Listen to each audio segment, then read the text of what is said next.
શિવ, પછી હરિ, પછી ભાસ્કર અને પછી અંબા. આ 5 દેવતાઓ છે. આ પાંચે પાંચમાંથી કોઈ પણ એક દેવતાની અંદર માણસનું મન સ્થિર થાય છે. તમે જો ગણપતિને માનતા હોય તો ગણપતિને વિશેષ પ્રાધાન્ય આપો અને આજુબાજુ બીજા 4 દેવોને તમે બેસાડો એટલે શું થાય? ગણેશ પંચાયતન પૂજા થાય. એના પરિણામે શું થયું? માણસની જે વ્યક્તિગત ભાવના હતી ને એ સંતોષાઈ ગઈ અને સમાજની અંદરથી ઝઘડા દૂર થયા. કારણ કે ગણપતિ હોય ગણપતિ, શિવ હોય શિવ, હરિ હોય હરિ, ભાસ્કર હોય ભાસ્કર, અંબા હોય અંબા. એનું પરિણામ શું આવ્યું?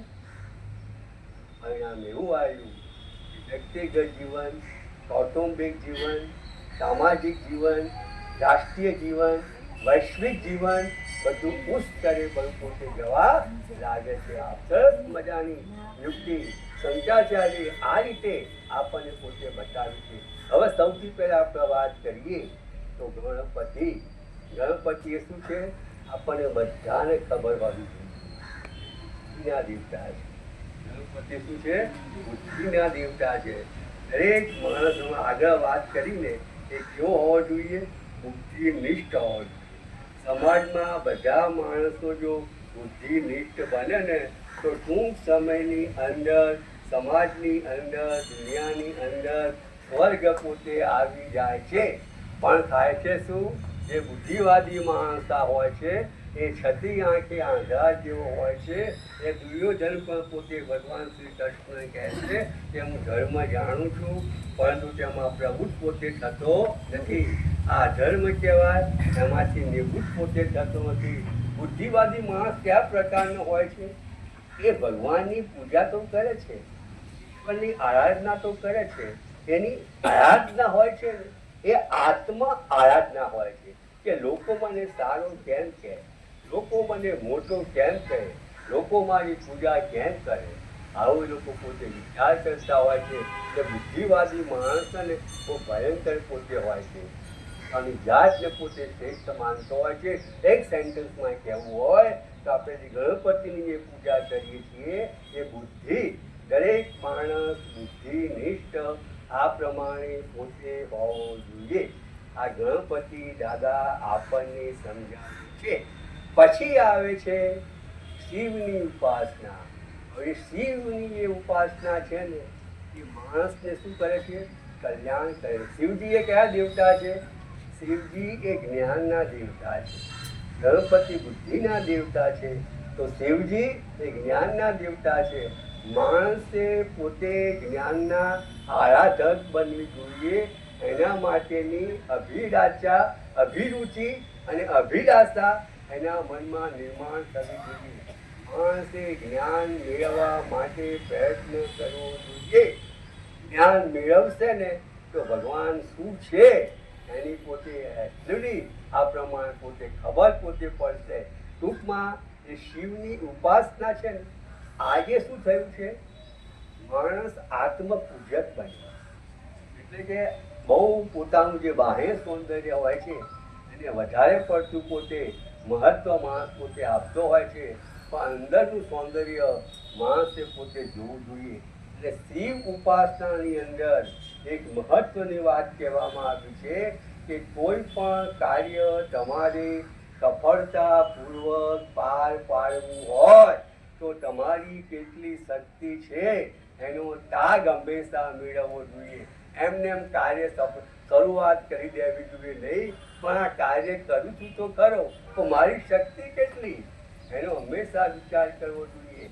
આપણા શાસ્ત્રકારો આપણને સમજાવે છે કે તમે નવું કામ ચાલુ કરો તો દેશકાળ, પરિસ્થિતિ, સહકાર, માણસો કેવા છે એ બધી તપાસ કરવી જોઈએ અને પછી તમારે કાર્યનો આ પ્રમાણે પ્રારંભ તમે કરો ને તો તમને સફળતા મળે. એમને એમ આપણે ઊંધું ગાળીને કામ ચાલુ કરી શકવાનું નથી. આ બધું વસ્તુનો માણસે પોતે વિચારતા માણસો કેવા છે, સમય કેવો છે, લોકો તેને માને છે, એ લોકો સહકાર આપશે કે કેમ, આ બધી વાતોનો માણસે પોતે વિચાર કરવો. કારણ કે જે પોતાની જાતને ઓળખે છે એ જગતને પણ પોતે જીતી પોતે જાય છે. તે શિવની ઉપાસના આપણને શું સમજાવે છે કે માણસે જ્ઞાનના આરાધક બનવું જોઈએ. આત્મજ્ઞાન માટેની અભિલાષા અને રુચિ માણસમાં નિર્માણ થવી જોઈએ. પછી આવે છે વિષ્ણુ. વિષ્ણુ એટલે શું? પ્રેમ. માણસના જીવનની અંદર વિચારલક્ષ્મી, વિત્તલક્ષ્મી, ભાવલક્ષ્મી, મૂળલક્ષ્મી, બધી લક્ષ્મીઓ બધી પોતે હોવી જોઈએ. જે માણસની આટલી બધી લક્ષ્મીઓ હોય અને એ માણસ જો જગતની અંદર પોતે ફરે ને તો સાહેબ પ્રેમનું વાતાવરણ પોતે ઊભું કરી શકાય. એ બાદ વિચારલક્ષ્મી હોય છે, ભાવલક્ષ્મી હોય છે, મૂળલક્ષ્મી બધું હોય છે. આ બધી લક્ષ્મી એની પાસે હોય છે. સર્વત્ર ઘૂમી વળે છે. પરિણામે જગતમાં પોતે આ પ્રમાણે શાંતિ, આ પ્રમાણે પોતે સ્થાપતો પોતે હોય છે. હવે એમાં મેઇન વસ્તુ શું છે? માણસ હંમેશા પ્રેમનો ભૂખ્યો છે. इंसान को दिमाग से नहीं दिल से जीता जाता है. हिंदीમાં કહેવામાં આવે છે इंसान को दिमाग से नहीं दिल से जीता जाता है.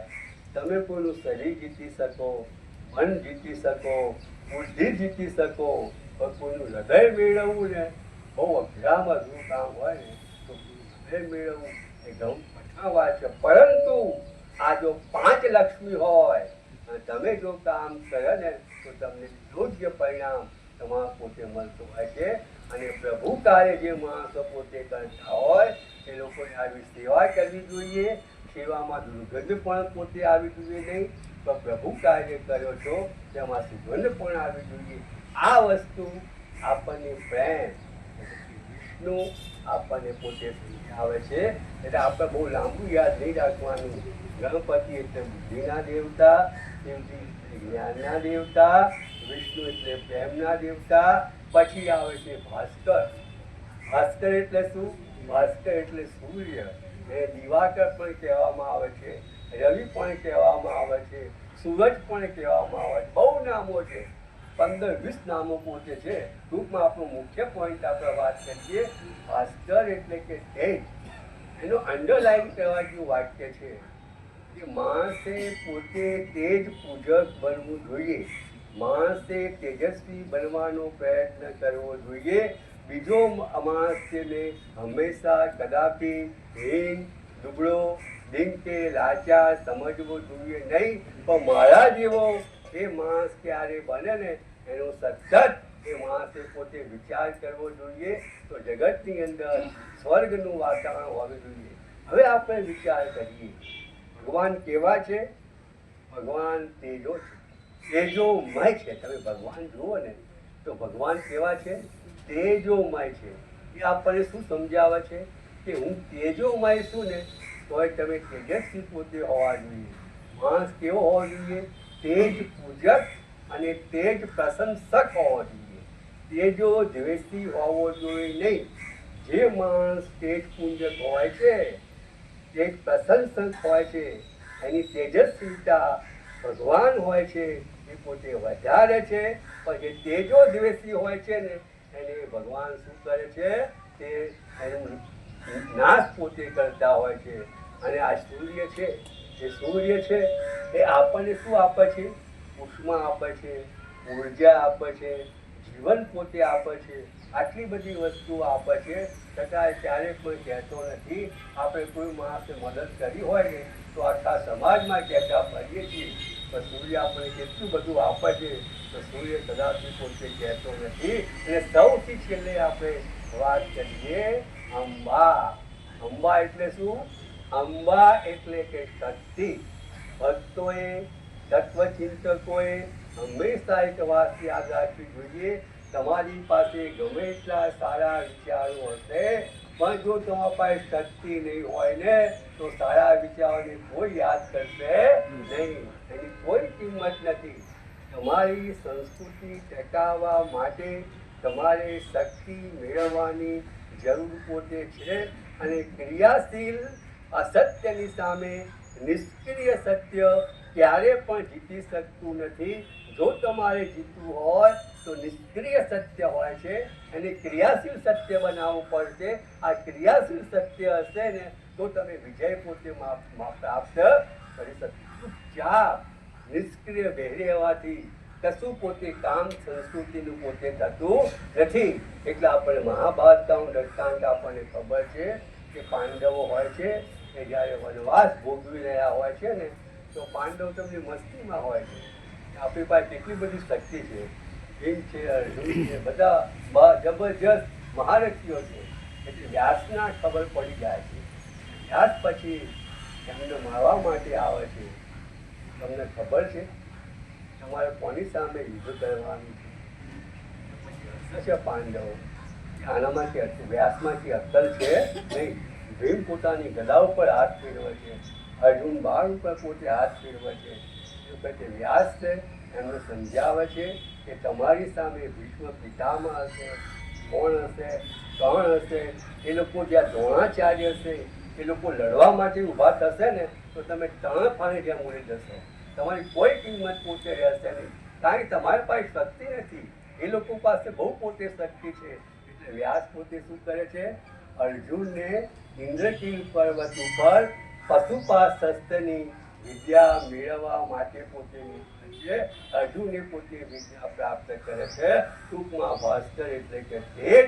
આપણી આ 5 પૂજાઓ છે. સમય થઈ ગયો છે, બધા રાહ જોઈ રહ્યા છે. અહીંયા મારા ચિંતનને હું વિશ્રાંતિ પોતે આપું છું. હજુ તો આવતીકાલે મળીશું, પરમ દિવસે મળીશું. કઈ વાંધો. બોલો શ્રી રામચંદ્ર ભગવાન કી જય. કૃષ્ણ કનૈયા લાલ કી જય. ગજાનન ગણપતિ મહારાજ, પવન સુત હનુમાનજી મહારાજ કી. નમઃ પાર્વતી પતે